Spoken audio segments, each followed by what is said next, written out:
Good morning. Today is Tuesday, June 3rd, 2025. It is 7:30 a.m. in the White Pine Conference Room at City Hall, 1123 West Lake Street, Sandpoint, Idaho. And this is a regular monthly meeting of the Sandpoint Urban Renewal Agency Board of Commissioners.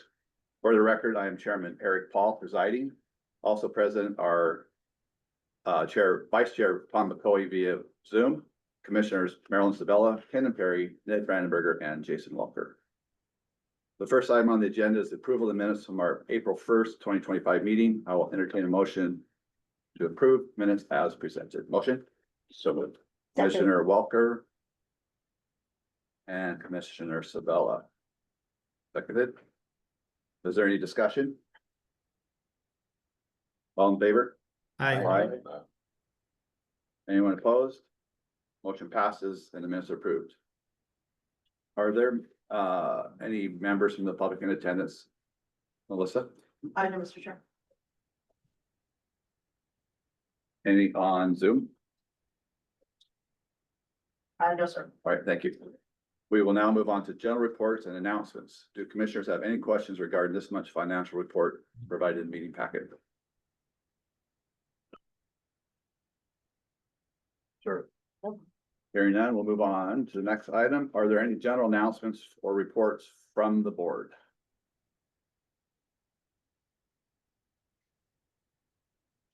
Staff, any comments or anything? Just a brief update. This is Jeremy, Mayor of Sandpoint. So it's a busy season. We've got a few projects going on in town. I guess just to give you a high level overview, you're probably aware of most of them, but starting out, the biggest thing we're working on is the sewer treatment plant. We're working with bond counsel and underwriters to prepare for a $130 million bond this fall that will involve going out to a professional marketing group that does this sort of thing, working in conjunction with them to get the information out to voters, public meetings, informational websites, all that sort of thing. So that's first and foremost on my mind is coming up with that. We completed the preliminary engineering report for that facility. It's not the design, but it does pick out the technologies and probable sizing and locations and configuration of the wastewater components. So that's exciting. The biggest thing we're doing. Likewise, somewhat related to urban renewal, we're working with legal counsel on our water boundary history and the legal basis by which we serve water outside of the city of Sandpoint. Gibbons Pursley is our firm that's working on this for us. Melissa's provided them with background going back to something like 1912. It's a long history. The real question and goal is how do we continue to serve areas outside the city of Sandpoint? So that will either ideally result in basically one of three probable results. One would be a general status quo with a possible rate study to look at deficiencies in areas outside the city limits where those areas might pay a higher fee. A second option would be what I call a decoupling, where we would put a master meter and cease providing engineering and maintenance and billing for water to Ponderay, Kootenai, and areas in Bonner County. We would just treat them like we treat some of our other wholesale entities. That's my preferred outcome, simply because we don't control the land use, and it's very difficult to establish what size infrastructure you should put in when the land use changes every 3 years and things go from low density to high density and related issues. So and then the third option would be some sort of hybrid of the two. So we'll know more about that in the coming weeks and months. But we do have some deficiencies in the water system, especially in the Kootenai Ponderay area. And then high level, everything else, we've got a number of street and road projects, sewer projects, and water line projects that are proceeding thank you so much for your assistance with the downtown parking lot. It looks amazing. We've gotten tons of great positive feedback. And I think it really builds on this, take care of, show pride in what you have, and it will reflect more broadly to our sort of positioning. So thanks for all that.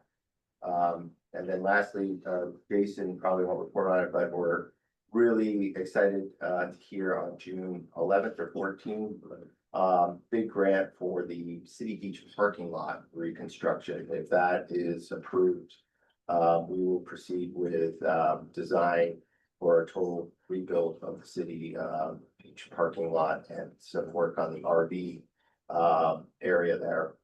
And just to put an end on it, Jason's also working heavily on the parking plan and policy.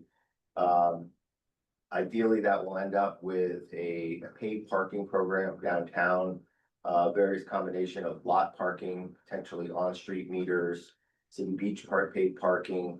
And the goal there is to ensure that once we rebuild these, we have a sustainable long-term revenue source to maintain them, and we're not put in a position in 20 years like this where we're begging and pleading for grants and money to maintain what we have. So high level, that's what we got going on here. So. Perfect, thanks. So speaking of city parking lot, I've used it a few times. It's really nice. Be careful, the spot's safe for police officers. There's one on the row closest to US Bank. You come wheeling in, they're all say compact, compact, compact, and then there's nothing. And you pull in and you're not looking over here and it says reserved for police officers. I did not get ticketed, by the way, but I did. Just pay attention. I wasn't aware of that. Thank you. Yeah. Nor was I. Just let the public know. All right, thanks, Jeremy, for the reports. With no old business, we'll move on to new business and a request from Timberline Helicopter for public improvements. I will now yield the floor to Tyson Davis. Good morning, Tyson. Morning, everyone. How are we doing? Doing well, Thank you for having me. Appreciate it. Let me bring up the share screen here.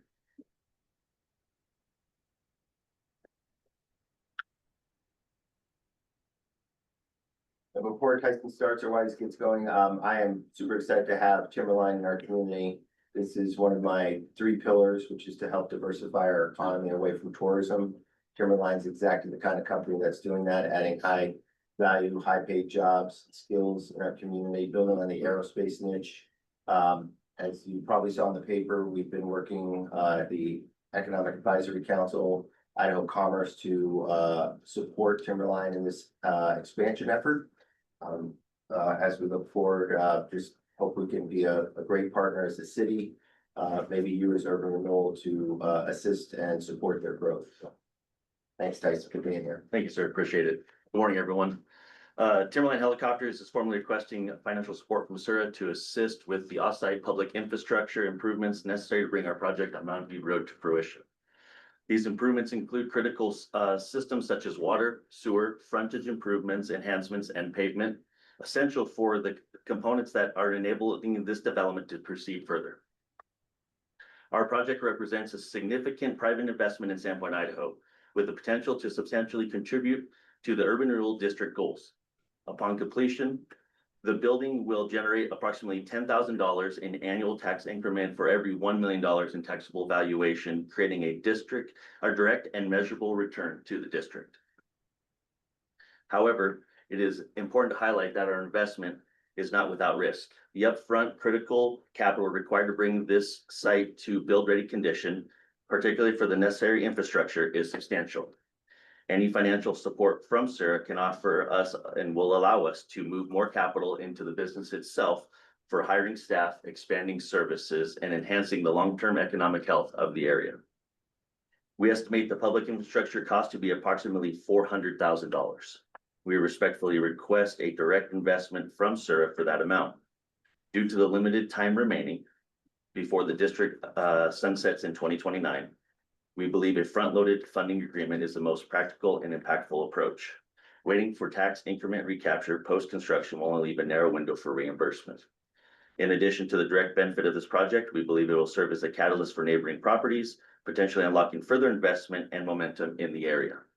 The visibility and success of this project will signal that part of the growth of this town, which is primed for its next movement. We thank you for your consideration. We look forward to working with you and collaborating with Sura on this to bring this vision of Timberline helicopters in a new way that they will benefit our project, our community, and our neighborhood, but also broadening the community aspect of aviation. On behalf of Timberline Helicopters, we sincerely appreciate your support, and we look forward to working with you guys in the future for continued economic growth in the community. Melissa, can you put a map up of where the site's located? Just for reference for the commissioners. Please. Yeah, go ahead, I'll take just a little bit. So, thanks, Tyson. The commissioners have any questions of Tyson at this point? When are you guys starting construction? We are beginning scratchers this week, Remind us how many jobs you're gonna bring to the community? 24 in the next 3 years. Right, and we've already hired about 7 of those. As of this week, we're bringing 4 on, so meeting the goal of 12 this year is actually going to be met 6 months earlier than we expected. And these are mostly mechanics or? There'll be a total of 24 jobs. 16 of those will be A&P mechanics. There'll be 4 admin staff, and then there will be 4 that are going to be remote mechanic or pilot positions that work for us throughout the country or on the globe. And you guys employ how many in our community in that right now? Right now, we're at 103.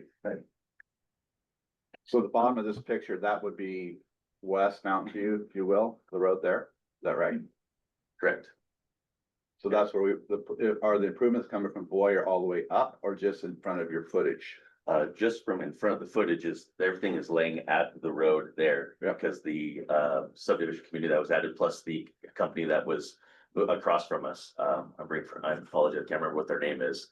But all the utilities are there, and we just need to have the improvements in the modification of the road done, and then it'll extend through Mountain View and go right up to the backside of Lifeline. And that's pretty important because, you know, having their own gate access and ability to be able to go in there with emergency radio. So lights lower at the end of the. Correct, yeah, they're to the left. Yeah, the airport is to the left of this drawing. But the road improvements at Urban Renewal are only just on the front, on your frontage, period. Correct. So do the road improvements benefit the public? They do, yeah. The road is not finished at this time, and everything is just died out right there at the southeast corner of our property, and it's all laying there. So it can be extended. There's actually, City of Sandpoint has some land to the south of us. There's some private to the north of us, and then you could extend all those utilities all the way through to the airport and get better access for them. Because there is ability to grow the airport on that side next to Lifeline. There is some more facility opportunities for growth there. Maybe this is a question for Holly, but I actually drove past your site the other day. Not actually aware until now, because I knew this project was happening, obviously, but as I drove past it, I wasn't consciously thinking about the Timberline expansion, but I did go past Lifeline and then, you know, through the gravel section there down to Airport Way. Or Holly, if we extend, it's actually East Mountain View past the property here to the end of the Timberline property, will that become a dead end right of way? Will we need fire truck, hammerhead turnarounds, everything that's required with the dead end right of way? Or is there any potential of extending that right of way south to Airport Way?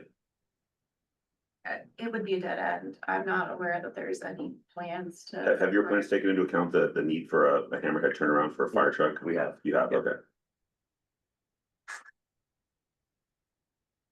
Oh, there you go. Now go north. Melissa, that's their current location, but if you go north, you see Airport Way, and then the next street north is East Mountain View. So it's just to the right of where it says Lighthouse Plant there and Life Flight Network. If you turn satellite view on, you can see a little bit of it.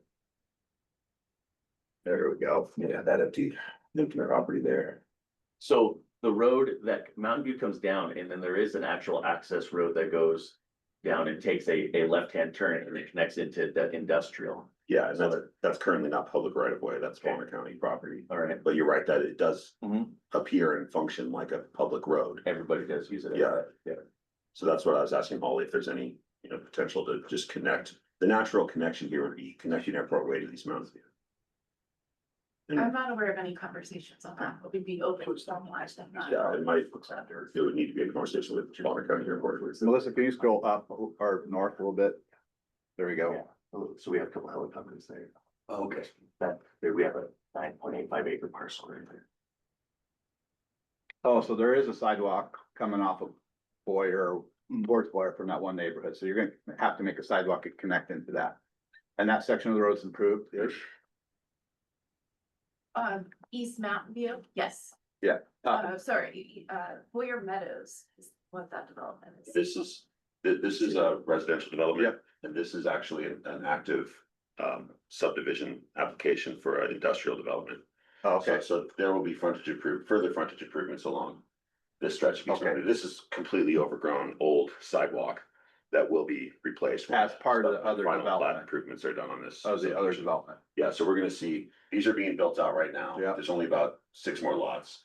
We're gonna see a industrial, kind of flex space, garage type shops in here. And that will result in frontage improvements here and a new road going in. And then you've got the Timberline site. The challenge, of course, is we don't like dead end streets in Sandpoint, so maybe a conversation with Bonner County about a right of way dedication. This is also all city of Sandpoint owned property down here. So our funds are going to be improving it from the property line of industrial development through to the termination of Timberline's parcel, correct? Correct. And then that's gonna be improving the water lines, sewer, electrical. Is electrical sufficient that's in there now? Do you like the whatever phases, three, four, Three-phase power is there. is already, okay.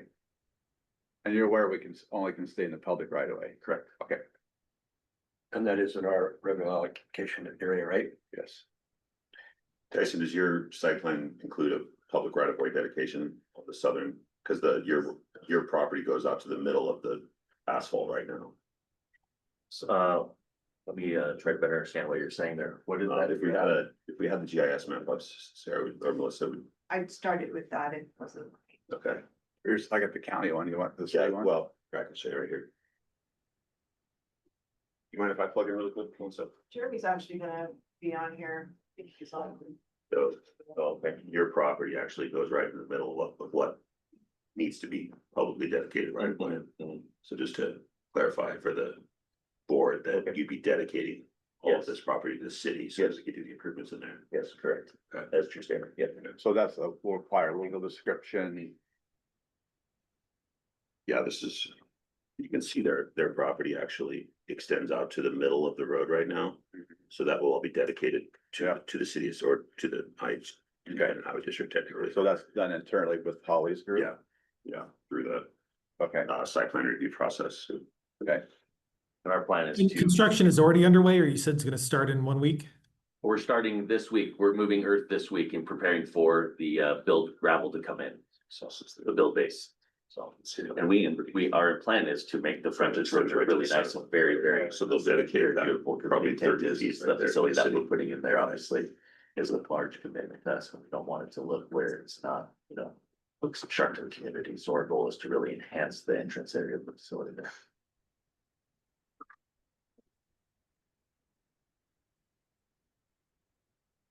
So I guess to move forward, we're gonna need more detailed site plans of what's going on, the costs, everything like that.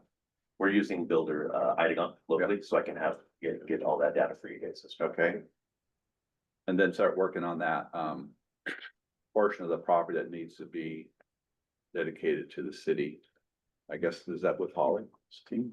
Yeah, that happens through the Plan. site plan review with the planning and development team. Okay, And Tyson, you said there was some land that was available for further development. Can you point out where that is? Yeah, so I was talking to Dave Shuck.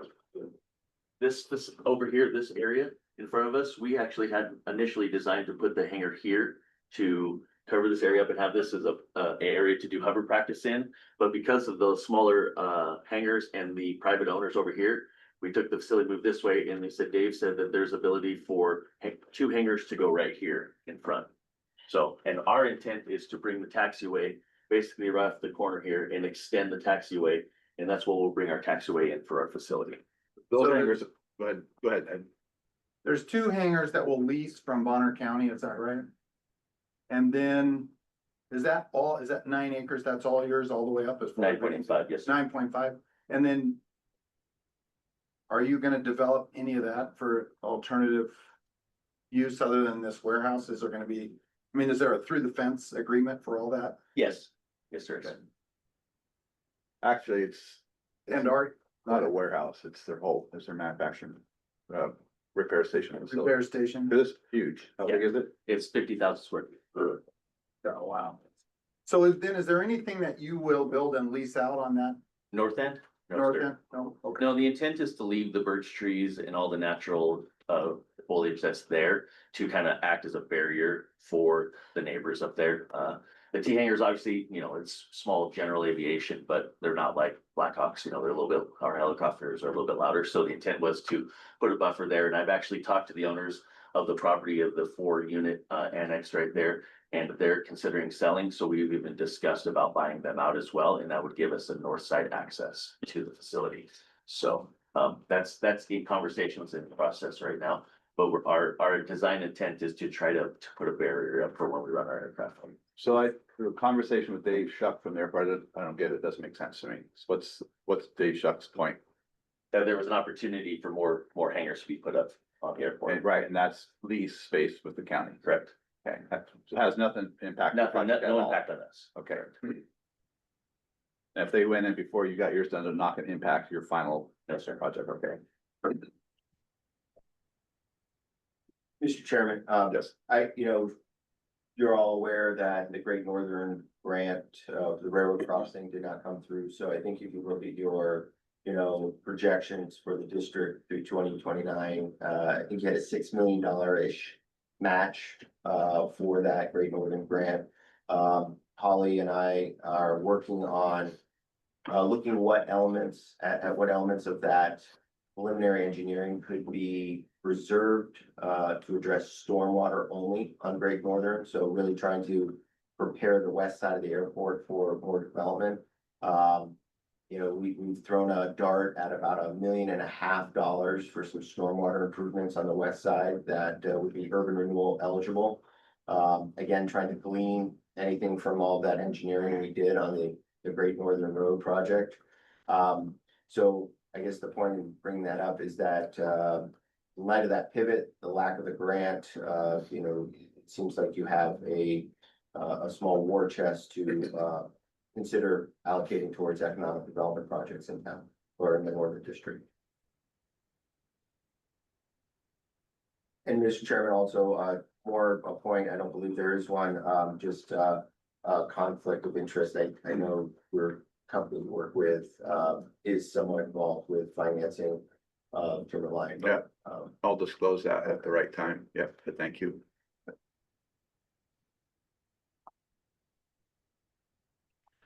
So, I mean, I guess I've got two concerns about this. Yeah, and Jeremy, I do appreciate that, obviously with Great Northern not going forward, there is money in the airport district. The way I look at it, I think we've got two requirements that we have to meet. First, the improvement has to be in the, to support the public good. So, like fire hydrants, things like that kind of helps. But, if we're going to have a road that dead ends and, maybe we're able to tie that into a road that loops around. But I mean, it's not like anybody besides Timberline's going to use that. So I don't know if it's hitting that public good hurdle. And then the other is when I first started with urban renewal, the but for, urban renewal money is supposed to go for projects that would not go forward, but for the support of urban renewal. I guess, so my question, Tyson, is how are those two requirements being met with this? Well, I think the conversation of the roads being done and it being deadheaded, the reality is that we use that road basically with permission almost 25 times a day. So we're constantly going back from that site because we have storage facilities, containment. I also know a lot of the local community use that road because the company that is in the center here, I apologize, but I forgot their name.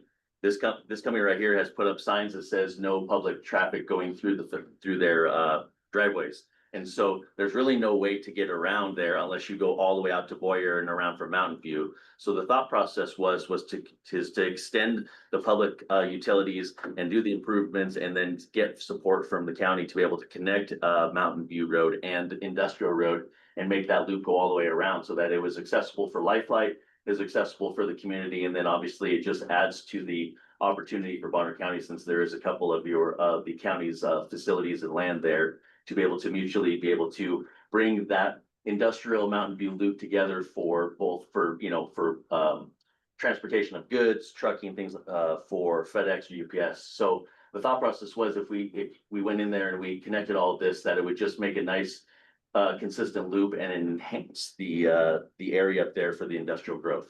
But isn't that city property? To the south, yes. To the south parcel.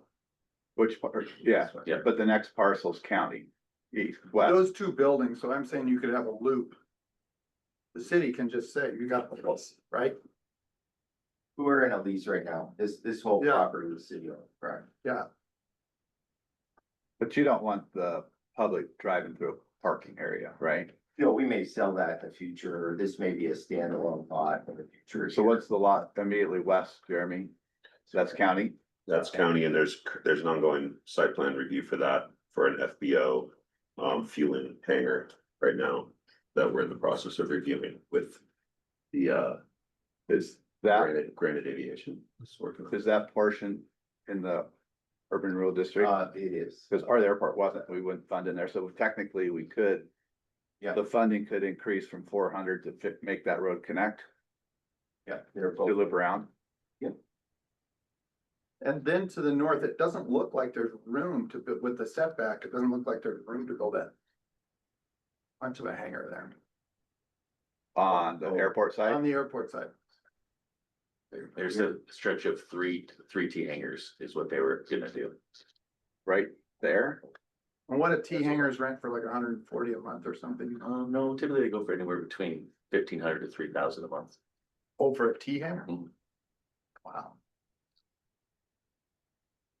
I guess there is one more aspect I could add to this, which is a very long-term vision, is, since Jeremy brought up the FBO process, is to the north, if there was ever a desire or a need to add a fuel source FBO, being in the industry for almost 28 years, and my business director has also been in the FBO business. We are going to do some improvements inside the facility on the northwest corner that would be able to add an FBO into that facility if there was ever a desire to in the future. So we're going through all the process to be able to do fuel containment and fuel storage, as well as being able to build out the northwest corner facility as an FBO. But that is all just gonna be temporary things put in the walls. It'll be there for future site if necessary.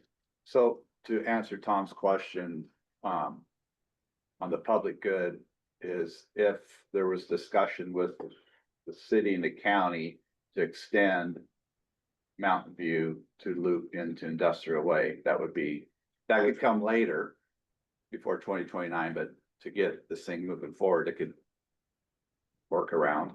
Yes, it would be eligible, both in the revenue allocation and, urban renewal area. And I would just also put forward that it's a public street that, we're asking this, developer to build. The benefits accrue directly to the public. So is there a fence there along Industrial Way then, right now? Power pole. No, go west. It's So right, Yes, right there. no, so if this road continued through here, Jeremy, are you controlling the screen right now? is You might there, pull up Bonner County GIS. The I do. aerial imagery is how do you separate current. the access here? Is this not a big risk? Public access. The Bonner County GIS map shows the actual The airport. there's been a gravel Yeah, road there's and been a trees have gravel been road put in removed to there. actually connect East Mountain View to the Bonner County.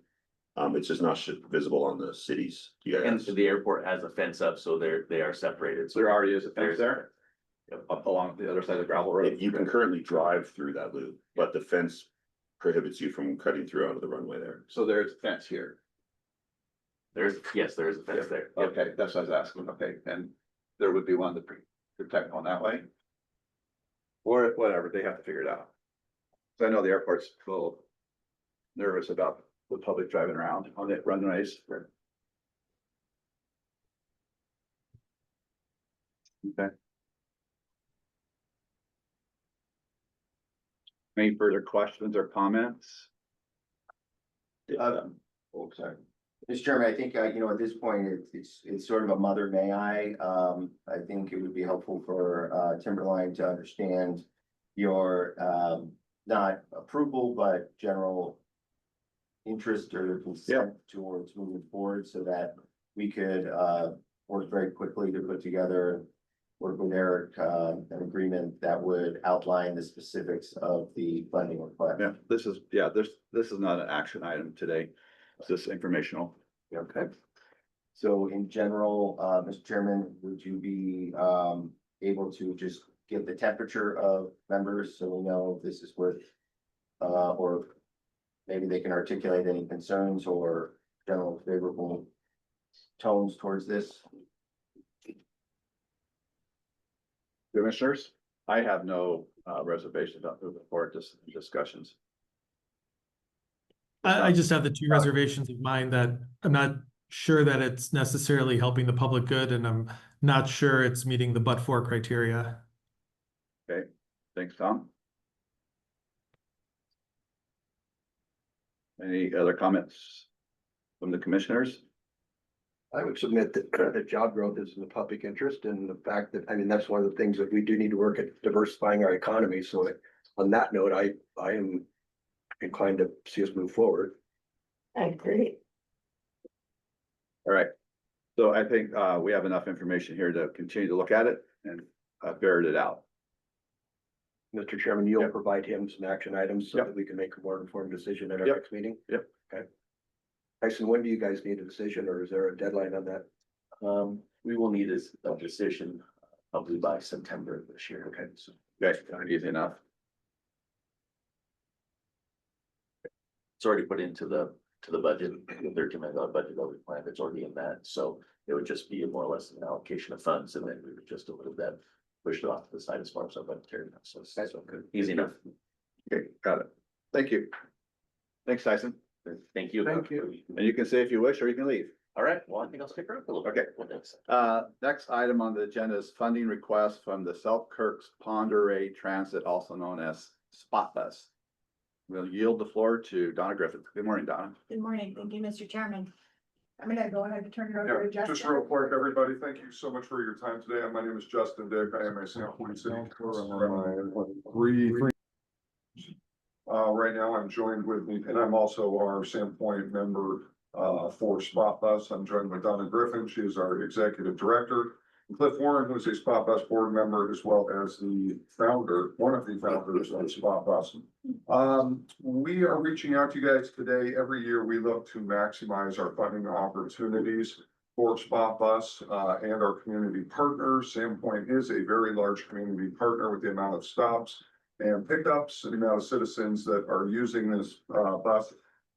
We are coming up on some potential challenges here with the upcoming tear down of the Best Western Edgewater. That is a huge impact to the bed tax revenue, and we're looking at somewhere between $250,000 to $350,000 of lost revenue when the building comes down. We've heard some information that it potentially would be coming down this upcoming fall and would not be going back up online until spring of 2028. That was the newest information that I had heard as of last week. And that 250 to 300, is that revenue to Spot or just to the community? To the community, back to the city of Sandpoint. Yeah, the city of Sandpoint derives all of its spot funding through that overall tax, lodging tax revenue, So as well as other fire, police personnel. as we've been preparing to present to the city of Sandpoint and ask for our funding, we've met with the mayor, we've met with Jason, we've met with Sarah Lins, the finance director. We are turning over every stone to find out where money might lie.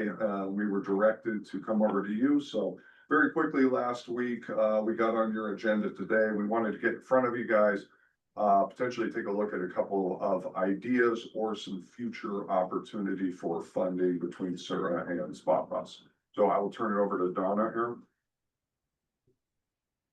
You got me on there, Sarah, or Stephen also? I shared this. You're welcome to share your screen. I did, I think. It's not working. Of course. Okay.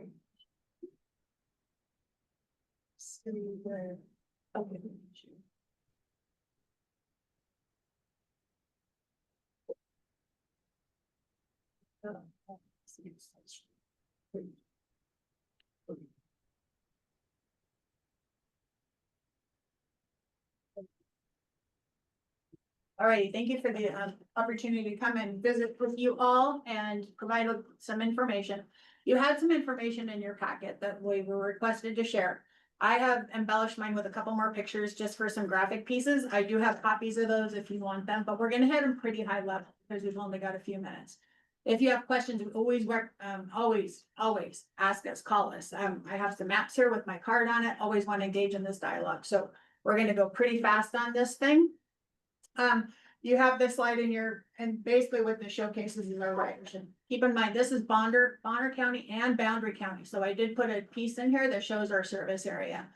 163,000 rides. You can do the breakdown. When we do our fixed route service in Bonner County, we are required to do what's called our paratransit service. So we have to operate an ADA access piece of it 7 days a week, 12 hours a day, just like we do for our fixed route. That becomes a very expensive ride option.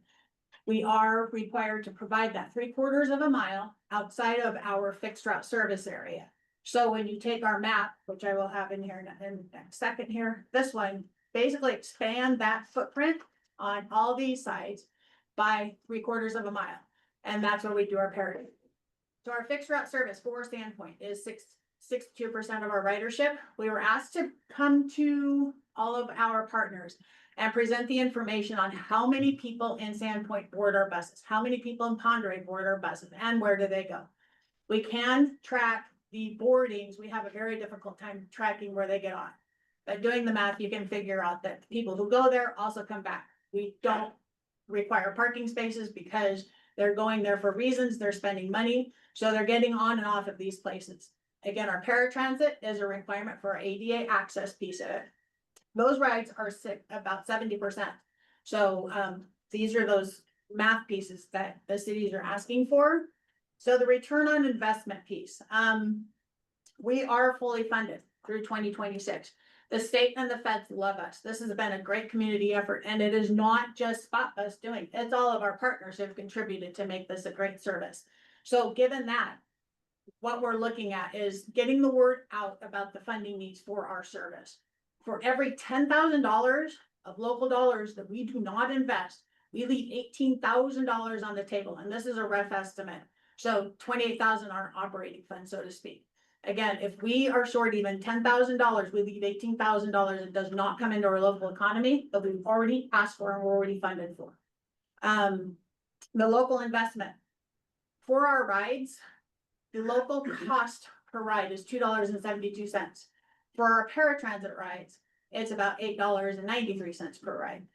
We have 163,000 people of our lovely Leslie and Janet, hence our note on the side over there. We provide rides for people who need them to go to work. Our Sandpoint kids who get on the high school, they go up to Ponderay to go to with their Del Taco or their Taco Bell and their Jack in the Box, all their uniforms to go to work. We are transporting kids to work. We're transporting seniors to and from their services that they need to get their prescriptions. The independence piece of it and the money served or returned is a great investment on the front end. Let's keep moving here a little bit. This is our funding. Sure. Back down at the bottom, it basically shows that our operating consists of the fuel, the wages, the insurance. That's 64% of our operating. Admin, there's only 2 of us. We run this whole thing with our board members. Our board members are key to our success and our outreach piece of it. That's at about a 16%. Our maintenance, we have those vehicles. We have those 320,000 mile vehicles. Our maintenance on our vehicles are pretty high right now.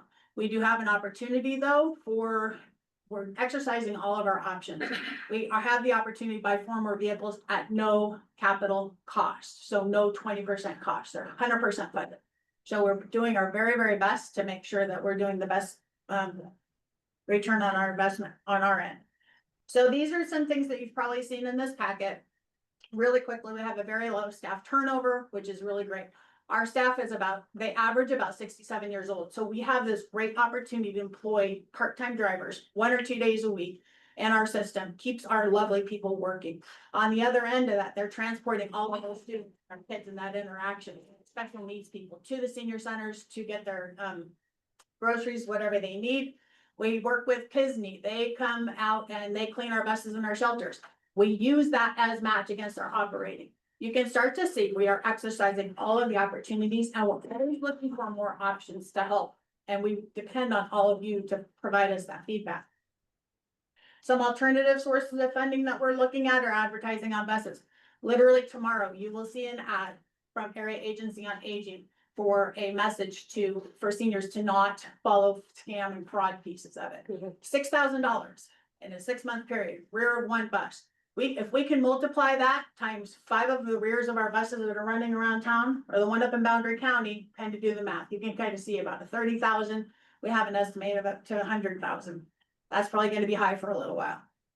And then our donations. Our donations are tax exempt and they're multiplied. They're leveraged. So we had a $5,000 donation up in Boundary County. Lovely person wanted to see all of our buses continue to be in the places all the time. Didn't want to have to be without that service. That donation of $5,000 for an operating piece, when they decide to use it, just turned into $15,000. So, and it's tax exempt. So again, we have these opportunities that we're trying to pursue.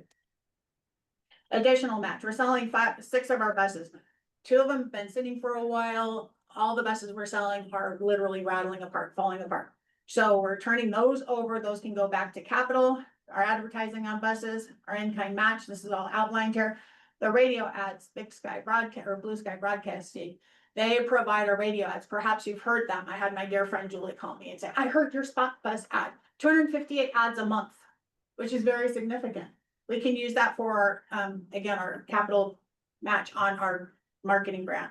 We're having some bus bench and shelter donations possibility come through. Those are very grant specific. Those are some opportunities, not that they're necessarily funded right now, but we are coming up on those opportunities because we are writing for expansion grants if we decide that. All you decide that come October, November. We also have our existing services that we hope to continue. Another option, we have been asked about what if you charge money, charge $1 per ride, $163,000. So what happens with that is that 92,000 of those rides are Schweitzer rides. And so they're the big buses.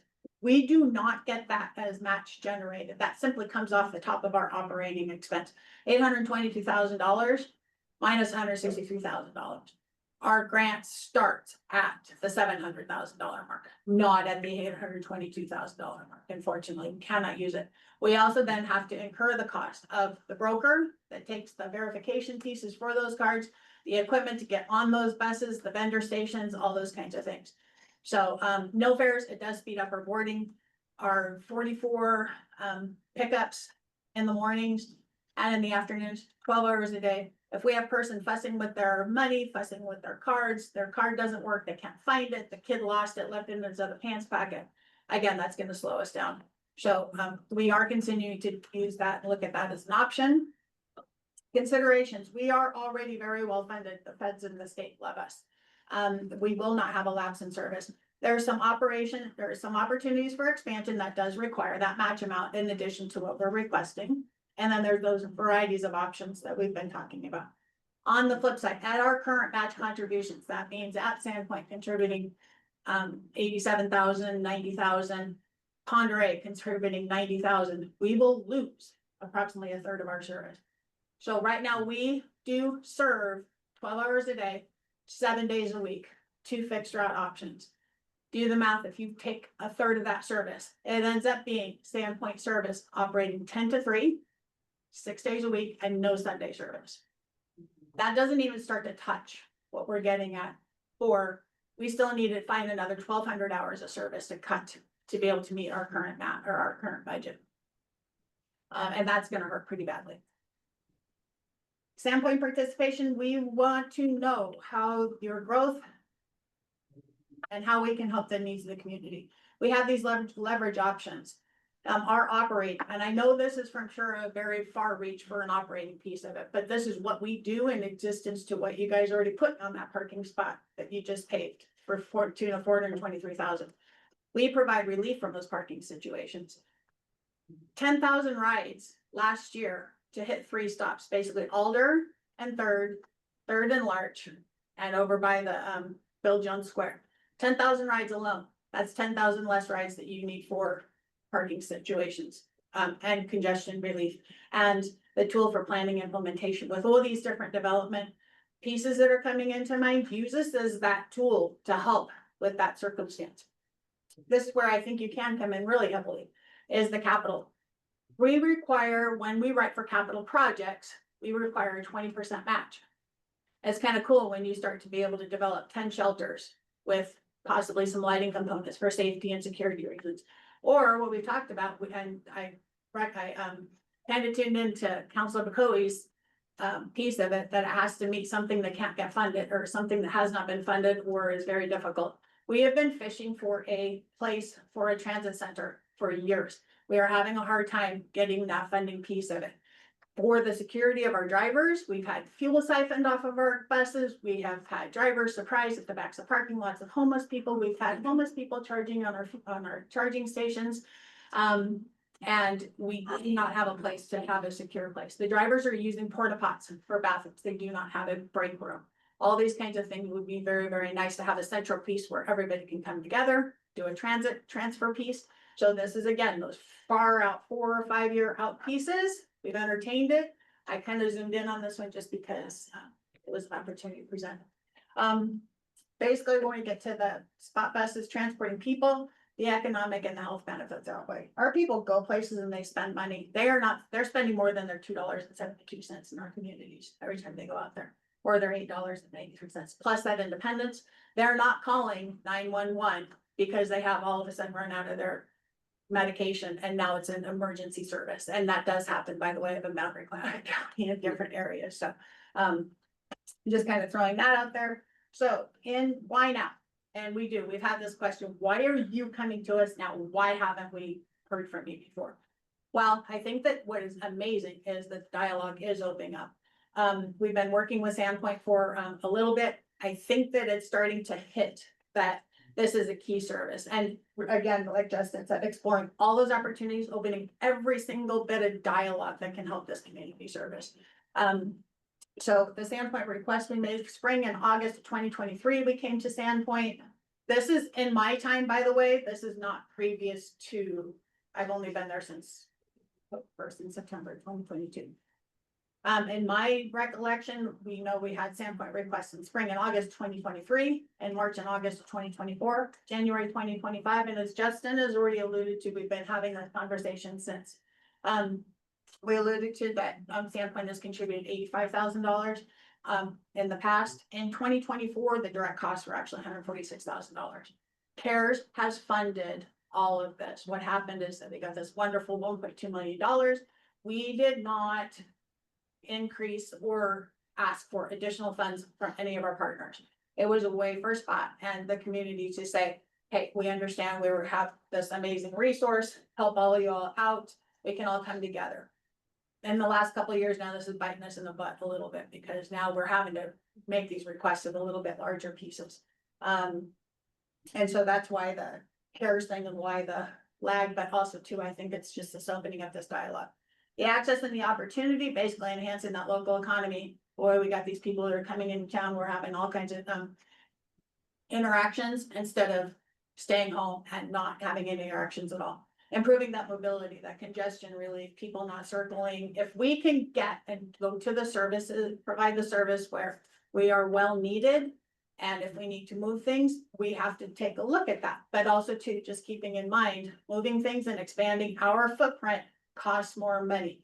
We looked at that footprint where it's small, we go 3/4 of a mile out there. If we go back behind Samuelson Apartments, there's a piece in there that you have that shows that our highest pieces of our trips in 1 week was at Samuelson Apartment area. or Alpine Vista. If we expand our footprint for fixed route out there, our paratransit route gets bigger. And so with those are all these increased costs that we will have to talk about. And then that increase in safety as well. The streets, everything else, we're already having a lot of conflicts. Basically, if we pull over even to load and offload passengers, the veteran in the wheelchair, that has no legs. And now people are honking and flipping off the driver and terrible, terrible behaviors. So if we can increase some of that safety piece and keeping us in mind as these developments come in, then that is what we're asking for, that dialogue to start. How can we bridge the gap now? And your suggestions would be amazing. And then through 2029, when all these funds, start to come to a head as to how we can help increase what your goal and make this a really great service in the community. So that's what I've got. I'm sorry I talked so fast. Right. A lot of questions. So how much money do you need? Right now, $146,000 would be amazing. Over the long term, we have not even talked about what it will cost for the transit facility. I kind of keyed in again, there's a Sandpoint property over there. So, I think go ahead. 146,000.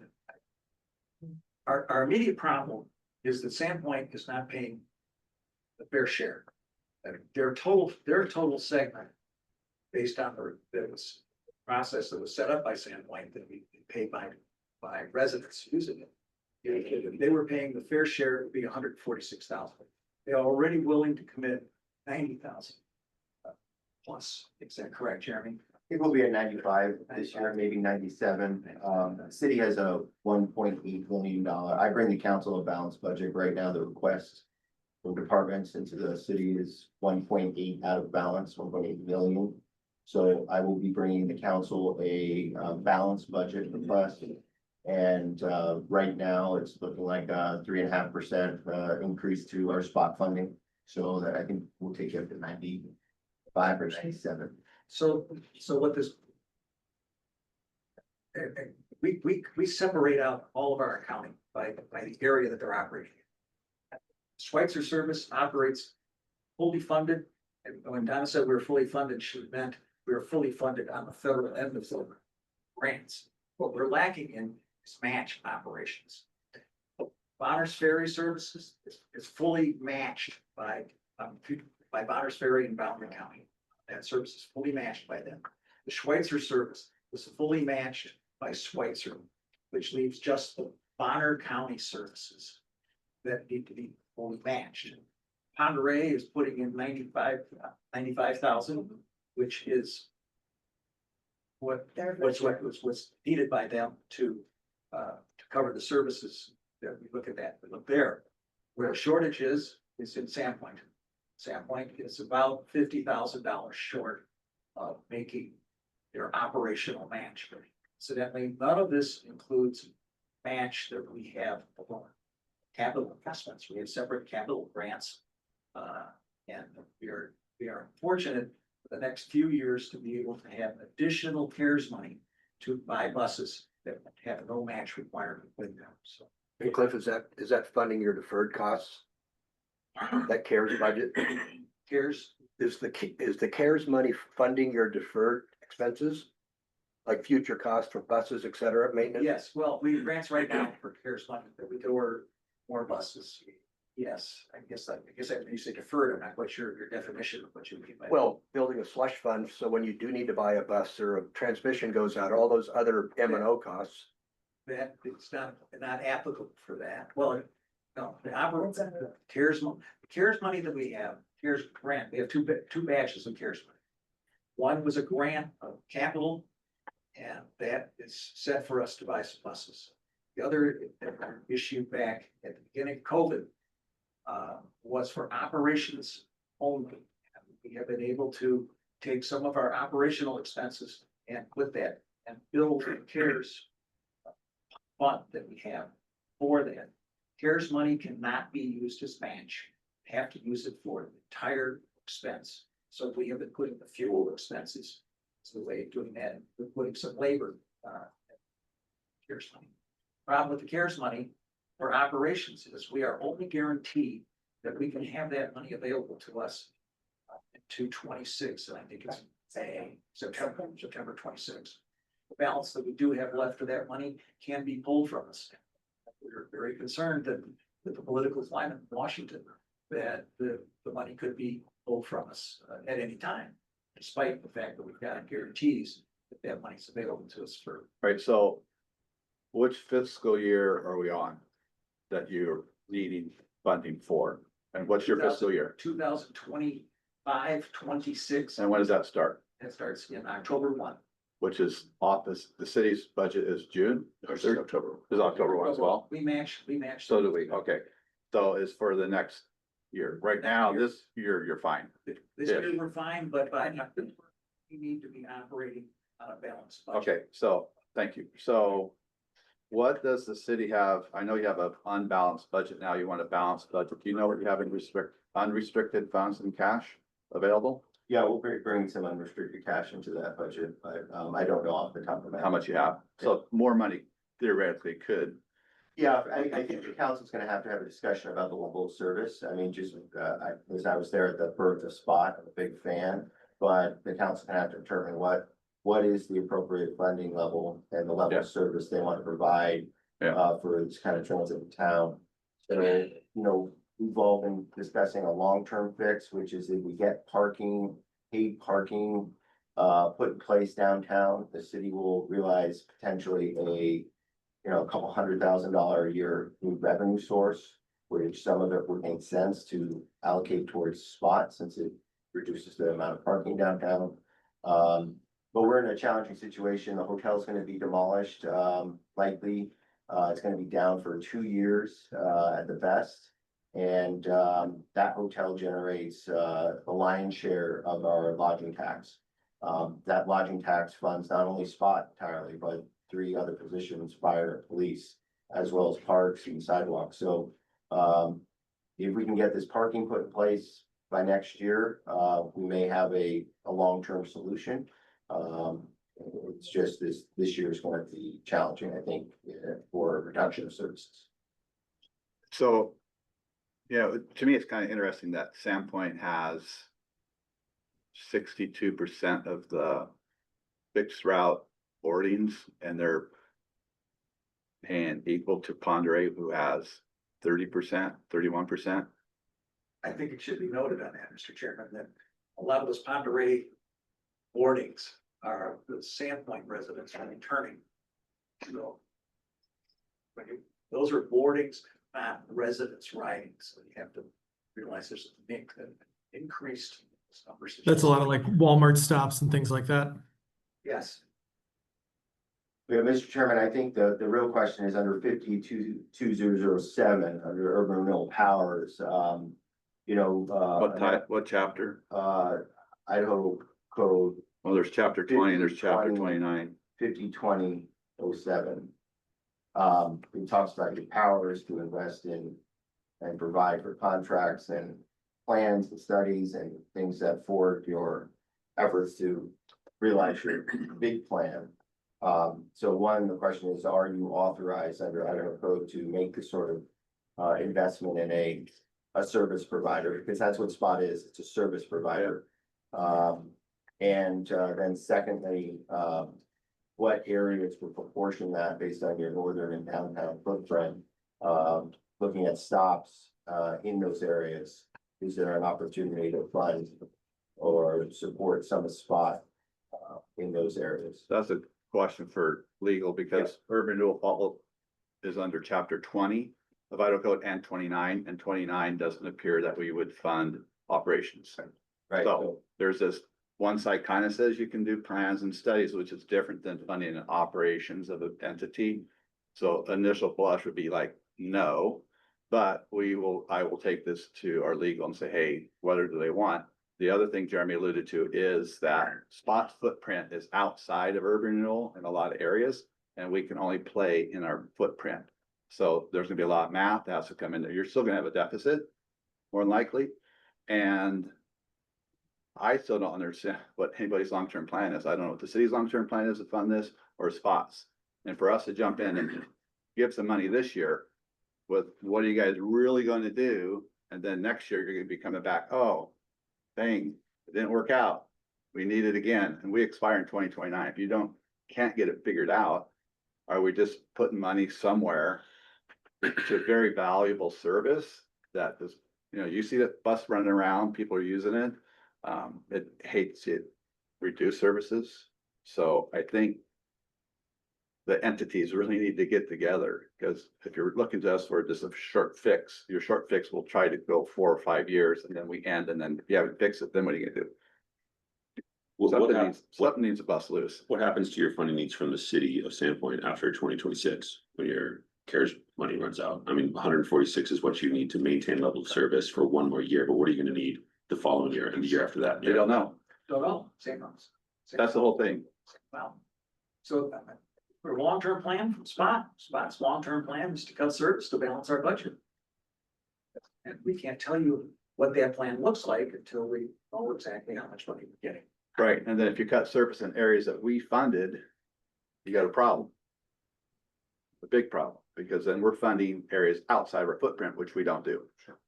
Because like at the airport, when I talked about it, they did an overlay years ago. We only did a certain amount of it because it was outside our urban renewal district. Same with the Great Northern.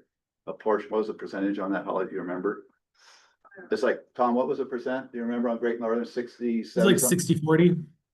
So part of it's not in our footprint, so we're only funding 60% of it. So if you need 50,000, you're not gonna get 50 from us if we got to yes. We don't even know if we can get to yes yet.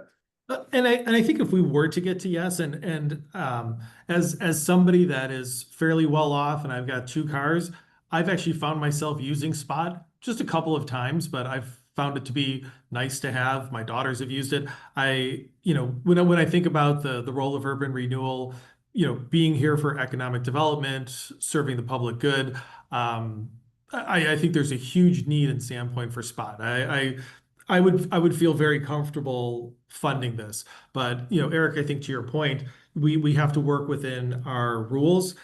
We don't really have money in the downtown to spend, so I don't think we can consider the downtown area. But I think if we can get creative with how do we justify this from the airport district, the Northern District has, as we heard previously, the Northern District has money. And I mean, the businesses there, if I could justify that, hey, we know that there are 50 people a day that are working in the airport district taking the Spot bus that's in our RAA. I think that makes it, again, assuming that we can pay for ongoing operations, but you could argue that maybe we pay for depreciation on the capital as well. I don't know. I don't know the legal details of this. I just know that my father-in-law has used this, and he's legally blind. It's the public good from Spot is probably one of the best returns on investment that I've seen. So if we can make it work, I think we would have to make it work by having all of the money come out of the Northern District. And we would need to justify it based on either drop-offs that are in our RAA up in the Northern District. And I think that's how we would make it work. Thank you, Doc. And just for clarification, when he talks about the downtown, our money right now is earmarked for city streets to finish the project on First down to at least hopefully Superior. So we really plan drift. Here we are being asked, even though it's like 60,000 or 30,000 or whatever, it's like the city's asking us to finish streets, and we're not gonna be able to fully fund them. So, Mr. Chairman, I think you're checking the legal. It's a very good idea to do that. I think what's clearly evident is that more suitable or sort of funding is the capital. Also, that bus stops, sidewalk access, that all could be more in a capital side of things that we don't have funding for, and all be within the footprint of what SURA is allowed to operate in, and it's clear.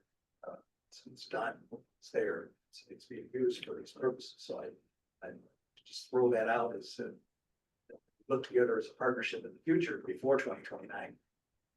We can solve our operational side problems, that be able to come back sort of say, oh, we have these capital projects.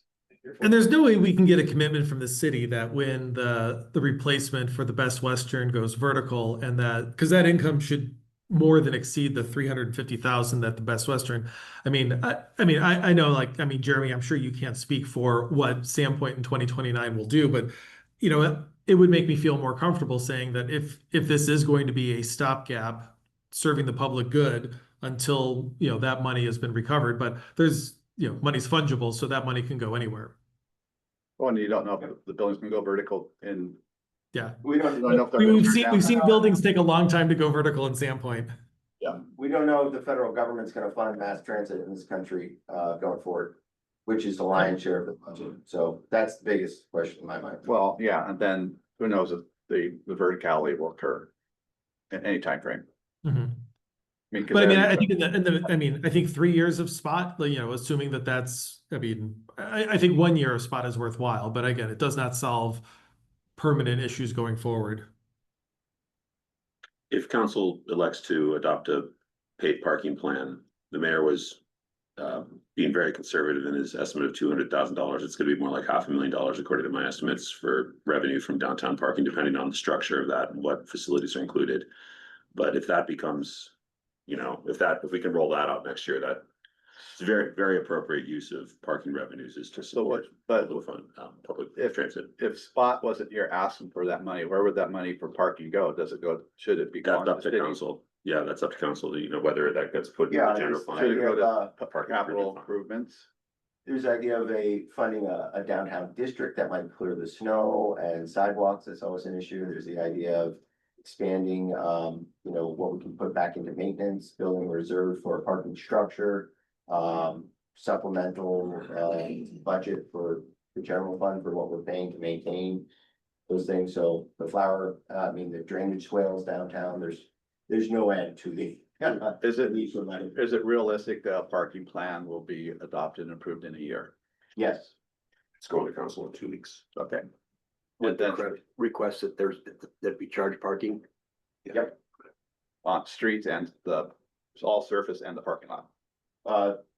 It's all going to council as a policy, and then the actual technicalities of the equipment and the locations will be a separate issue. That will come once we get some vendors and research the technology. So the location would be what?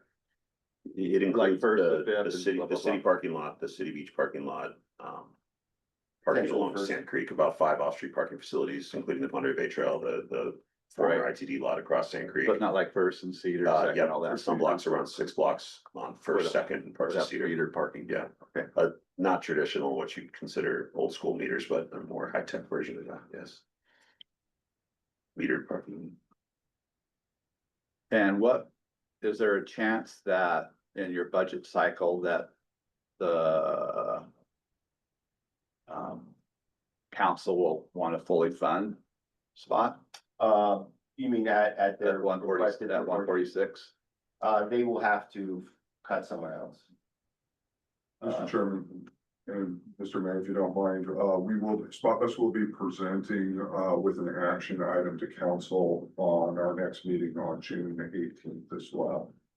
So we do have an opportunity that the councilors will have to get together that night at the dais and find out where we may cut if we're going to take additional funds and get those over for Spot.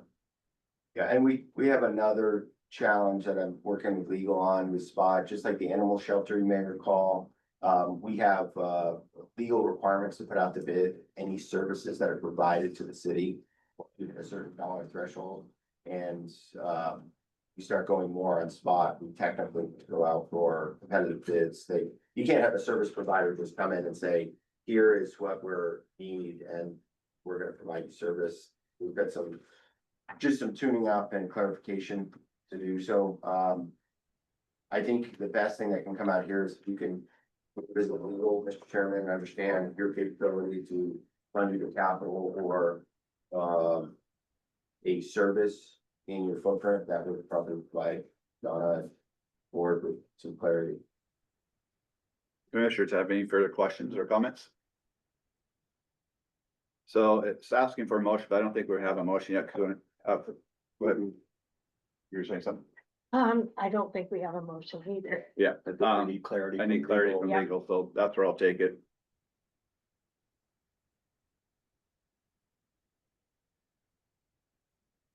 Thanks for your time. Hey, thank you, everybody. Thank you. Thank you. Thank you. The next motion is a request from the city for an expenditure of SURA funds for cameras at the city parking lot. City staff also has an update on this project, and I don't see Eric here, so I guess Holly is going to present. I think Tyson. Yeah, Eric Bush is our project manager for this project. He's on his way to Salmon for, he's a part of this tree commission that he's on. But I do have an update for you on our downtown parking lot. I'll start with passing along thanks from our community. Overwhelmingly, very positive feedback that we've heard about this parking lot repave. People are really thrilled. Just wanted to pass those things along off the bat. And I don't have cost estimates of where our final budget came in on this, for our final invoicing came in on this project. So we do our contracts as per actual. So we pay the contractor on the actual quantities and what they actually build and deliver. So our contractor just had a baby last week. So he's been putting all of his asphalt tickets together, all of his quantities together. He just got that to Eric Bush yesterday. So we'll have our final numbers within the next week on where we landed on this project. So stay tuned for our final numbers. We do anticipate one change order on this project. There was additional curb work and there was some stormwater items that were added to the project. So you'll get a change order with the final quantities adjustment and you'll see additional curb work. The reason for that curb work is we were directed to save trees in the parking lot. And until we exposed those roots, we didn't know where those critical roots were. So once we exposed the roots, we were able to align the curb around them to better save the trees. So when you go out there today, you'll see that the trees are in nice big planter strips. That caused additional curb work. So we'll present or provide all the information on the final numbers, but stay tuned. It's probably a week out until we have those. But today's request is for security cameras at the parking lot. I've just got one slide here for you. The request is for 2 security cameras. One would face Oak Street on the north and the other would face Church on the south. These are quad cameras, so there would be 4 lenses in each camera. So there would be 8 views total. The estimated cost for all of the equipment, all of the installation is not to exceed $40,000. We have these cameras, we have them installed elsewhere in the city. So this is the camera that our police chief has requested, and our IT department is also familiar with working with this vendor and this type of equipment, so it would sync right into our existing security system. The benefit of having these security cameras is largely public safety. They deter vandalism. When people see them, they're also a visible deterrent to crime. They aid in incident response, so our police can respond to any incidents much quicker. And there's also footage in the system that helps law enforcement with investigations. So these cameras, the same model of camera, helped our police officers identify the arson that was downtown. So we have these cameras deployed elsewhere. It's really advantageous for us to have them for security elsewhere in our system. So the locations that we would post these are on the light poles in the parking lot. So if you went to our parking lot, you would see 2 in the middle of the aisles. And it would just, this is not the exact model, but this is what it would look like. Yeah, and commissioners, these cameras are pretty amazing in today's world. I'll use the arson as an example. The police with these cameras, it actually captures and provides data on every face, every walking gait, every car color, jacket color.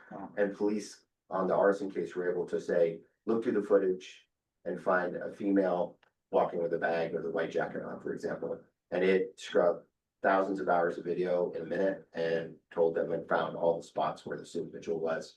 Problem is we don't have many of these cameras. We've got, I think, 1 or 2 here at City Hall and a couple, 1 or 2 downtown. So this would, really, I hate the eye in the sky, but at the same time, this is how we actually catch criminals. And so. Commissioners, any questions for Holly and her presentation on using urban renewal money for $40,000 in cameras at the parking lot? Would it come out of the money that we had allocated for the parking lot? Or would these be additional dollars? I believe it's additional. Additional, and just to remind everyone, on the parking lot project, we had 250,000 originally budgeted, and we're kind of, to do just the repaving, we had to dip into or reallocate funding from downtown revitalization to fund part of the parking lot. So this would be another addition to that. So you don't know yet where we landed on the final cost of the parking lot with the curb. That's correct. So we had, the bid came in at $434,000. We'll have final quantities adjustments. Hopefully we land right at that 434, but then we'll have a change order. Under $500,000 would be, a very safe number. And then with the cameras, we're gonna be over 500,000 when this is done. Well, I mean, I don't know where I am saying 500 would be very conservative. So I don't know if this is gonna put us over 500. We don't have those numbers yet. And then the final component is, we're doing vendor solicitation on, one or two, based on your preference. I'll send a link around, but it's, about a 5 foot tall, 6 foot tall kiosk. I mentioned it's like a digital paper, so it's not a bright, shiny, flashy thing. And basically it's a screen that would, show the council meetings, public engagement, opportunities, QR codes for information. And I asked Holly if we can incorporate it to a camera at the Summit House. So on Bluebird days, when it's rainy and gross here, people could see, we can sort of tie it into Schweitzer. Oh, it's sunny up there, get up on the mountain. But that'll be an additional cost. I don't think we have a number on what those are, whether one or two, but they would be at the western corners as well. So we've allocated 250, so this would be an additional 40 to the project commissioner, so it'd be at 290 now if we approve it. Well, can you clarify that? Where did the other 200,000 come from then? That's also urban renewal. No. That was our intent, was as urban renewal. Oh, yeah, right, Yeah, So it would- right. We're at 4. Because the First Avenue project you had budgeted for First Ave, more significantly Right. this fiscal year, that's gonna come in much lower because we're not gonna kick that off for another month or two. So we won't be expending what you had budgeted for First Ave. We You have the budgeted. budget authority, it's just the, We budget for First Avenue phase 3, 300,000. 475 for last year. My concern at this point is putting more urban renewal dollars that we are going to need on First Avenue revitalization down to Superior preferably towards an additional parking lot improvement, when a year from now, we could see 120,000 in parking revenues from this parking lot alone. So why don't we delay these expenditures until the parking lot can pay for them? Because they're further parking lot improvements, including the kiosk. I mean, the idea that we're using urban renewal dollars for a public parking facility is frustrating to me when we aren't gonna get to Superior and we know that. So every dollar we take out of First Avenue is going to leave the city without the improvements we committed to when urban renewal was formed. So I mean, security cameras great, but they can wait a year. The kiosk, I mean, why not use parking revenues to pay for that?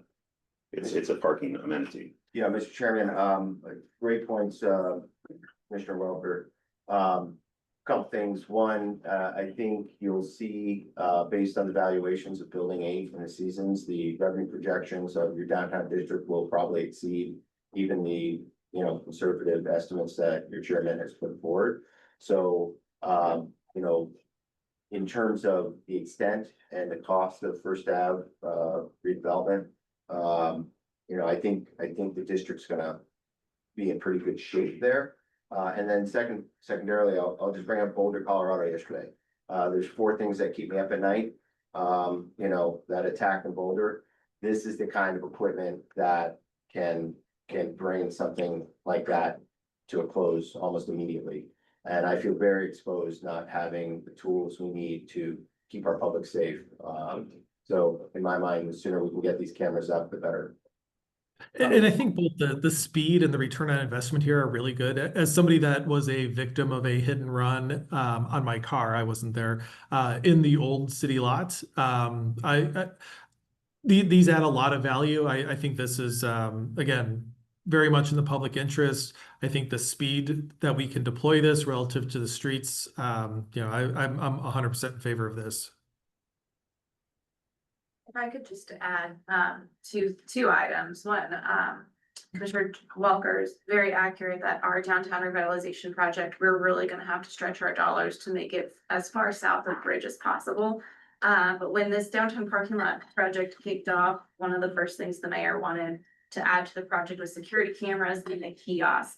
And, I did kind of slow roll that as a staff to try to get the paving out, get that contracted. This is kind of specialty work. Same with the kiosk is specialty work. It didn't make sense to have an asphalt contractor installing cameras for us. So that's why you're seeing it in separate packages, or part of the reason you're seeing it in separate packages is it didn't make sense for an asphalt contractor, again, to be installing these security cameras because it's specialty work. Same with the kiosk. So,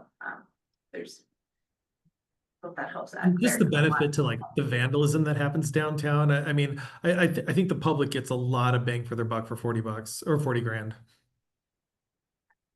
I have a camera in a parking lot in Montana. I have it on my phone. This is this month. There's a guy shooting himself in the leg in the parking lot. And here's a stabbing in the parking lot. Same parking lot within the last month. And this is an apartment complex. And there's a guy stealing a car here and running into two other cars within the same month. Yeah. Got great choice of properties.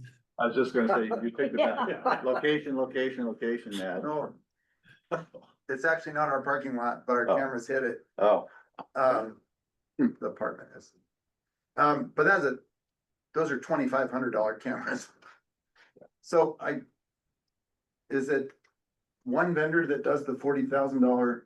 I understand those are nice cameras and So two different vendors. Two cameras. Yeah. to give you a cost breakdown, they're about $6,000 each for the actual camera. So $12,000 for the camera. The other costs are for the actual, to have a contractor come in. We have conduit in the parking lot, but they'll pull the fiber through the parking lot and connect it. It's the installation cost that is the heavy part. And then there's also integration into our actual IT system. So the majority of this cost is the labor in that. Got it. install. Well, I may not have seen the value 2 months ago, but I see the value today of those cameras. Yeah, I and think it's, that's a big deal. I just add, it's not just an IT. I had the same thought, Commissioner Brandberg, like, let's go to Costco and throw some up. It turns out our video, we've got integration on the police side with the FBI and Sandpoint Spillman, it's protected records and data and security. It gets more expensive. Commissioner Perry, Sabella, want to weigh in? I don't think there's any dismissing the fact that there's a lot of value to that. You and I need to have a conversation about some graffiti that went up over the weekend, so, but that's another point. Might be on the Maybe to city be now. creative, is there a way that we could front load the expense of this? And to your point, when the revenues start coming in, can we be reimbursed? Cause I think there's a lot to be said for being self-sufficient rather than, and take no offense to this, always coming to the well of urban renewal of like, damn it, we didn't think about this at the front end of the project. There's another 40 grand. Well, 40 grand begins to add up over the course of the year. So kind of from a fiscal responsibility standpoint, why didn't we talk about this a year ago? But on the protection side of it, it's today's world. No, I don't believe we can borrow from you. We can't, I think, alone. Obviously, when the district dissolves in 3 years, 4 years, we'll be in a better situation. The city right now is actually losing significant revenue and expending significant resources. I'll use the Whitewater project behind Super One. Our number one police call, according to the chief, we're there every day, going to those apartments. We get no tax revenue for that because it's being captured by urban renewal. So would the project have happened without urban renewal? Maybe, maybe not. don't get me wrong, there's a benefit, but we are losing revenue right now because we're providing services to urban renewal footprint areas that we're not able to get taxable revenue for. So ideally, I'd have this, in the budget, this year. We did, see it, if you're, we could drop it in half, get half the coverage, by going to just one camera. I did say, let's ask for two, just because I think it provides a view of that south portion as well. We're gonna do it, let's do it right. I agree. One thing I would say is that I don't think I think that's a very low crime area. That city park, we don't have, you have records of anything actually. Well, we just had I literally had the hit and run happen in that parking lot. $15,000 worth of damage in the bathroom. Oh, yeah, well, there was graffiti on, but there's a camera there, right? There is camera there. There is a camera there already. Yeah, I can't tell you the crime, let's go back to the arson. If we had those cameras there, we might have, we got lucky on arsonist. I can't tell you what we're gonna capture, what it's gonna prevent. God forbid we have a situation like Boulder, at a prayer day rally or a farmer's market or something like that, but we just need to. But that parking lot is well lighted. It's not really a gathering, I think it's pretty visible from. I think it's, to Jason's point, I think it probably could wait. There's hit and runs, right? There's that people running their car into one another, but.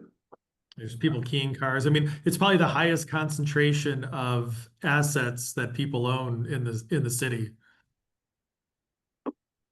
Yeah, and the police, I can't tell you, someday you can get a tour, but when there's an incident, whether it's a rape or altercation anywhere in town, they're scrubbing these cameras, looking for evidence and chaining together. What's the history of the alleged perpetrator? Were they here? Were they there? So I say any eyes on the sky that they use, we're gonna also be hopefully installing these at City Beach as well. We've had sexual assault, incidents down there as well. Okay, so look, we have more agenda stuff too, we're dragging too long, but understand, so is there consensus to move forward with this? I'm gonna add a comment in the fact that year to date, we've received about $38,000 in interest income from our LGIP money for the downtown district. So that's free money. So I could argue, we'll just use the interest earnings to pay for the project because we're gonna keep recouping that. So that's another thought for the expenditure to approve it. I'll make a motion to approve the $40,000 expenditure. I'll second it. So there's a motion by Chairman or Commissioner Bokoe for 40,000. Commissioner Sabella seconded it. Is there any further discussion? Hearing none, all in favor? Aye. Anyone opposed? Opposed. Commissioner Perry opposed. Motion passes. I do have to run, Chair. We've got that meeting with the. Yeah, I think they'll still go for them, but Okay. this will be quick, I think. This should be quick. Okay. All right, It is. this is almost 9. Okay, real quick. Final item on the agenda, we will review documents received from the Bonner County Ambulance District reflecting their intent to withdraw from the urban renewal revenue allocation areas. So just a point of reference, I did reach out to our legal. There was a new bill or law passed, House Bill 436, opting out. One of the criteria is not to approve an opt-out is if we have debt. And we do have debt on the downtown, so we can address the downtown real quick. We can agree not to approve an opt-out for the downtown monies because we have debt. That's one of the rules to say no. The northern, on the other hand, would be the one that they're talking about. My comment on that and from legal is we think there's a technical default because I don't think they filed prior to May 1st. And the statute says you have to make your notification to opt out prior to May 1st. Do you want to, I think that's that. a technical one on that? And this wouldn't take place this tax year, would be the next tax year anyway, so next, starting in October. They have to follow the steps correctly, correct? Yep. So need to come back next year. That's their desire.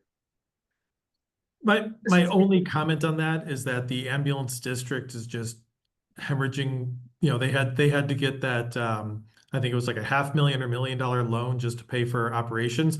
Now, I think there was some mismanagement there, but, it does provide, an important service to us. They did have to go out and get a loan. I don't know if $8,000 moves the needle, but, because we still can consider it even though they missed the May 1st deadline, correct? Well, we can consider it as almost like they did file the paperwork after the fact. But we have to adopt a resolution by June 1st, and today's June 3rd. We didn't get data information in a timely manner. Melissa, you were gonna say something? I was just going to mention that, as we had corresponded about, there's no action item on this. Okay. agenda. Today, we have to schedule a special meeting, which I believe is what the legislation calls for. Right. Well. If we want to continue. Is there anyone for the county or the ambulance district that's in the audience today to discuss this? No. So we'll need to schedule a special meeting then. So Tom, when are you back, or it doesn't necessarily have to be back? I could do it on the 10th. It which is doesn't have to Tuesday. be immediate, I guess. We can reach back to him and say we need to have a special meeting scheduled to discuss. Yeah, otherwise I'm out for a while. Well, let's do this. Let's send me calendar dates that you're available, few dates within the next month, let's say, and we'll see if we can get a quorum. And then I'll give that to Melissa, so we can see if we can get a special meeting set up. Does that work, Melissa? Or I can coordinate that, Okay. Mr. Chairman. Okay, Melissa's gonna coordinate with us on getting some dates, so we can set a time to have a meeting. Even if the consensus is that we're not moving forward with this, Yeah, I think so, to give them clarity on why we're saying no, I think. fair enough. Is that right? I think And we- also official action should be taken by the board, a motion, a second, and a vote, which cannot be done on the agenda as it stands. Right. Fair enough. It would hopefully be good. And it would be nice if they're here to present. Correct. All right, so Mhm. Melissa's gonna do that. Is there any further business? Meeting is adjourned at 9:03. Great, thank you. Thanks,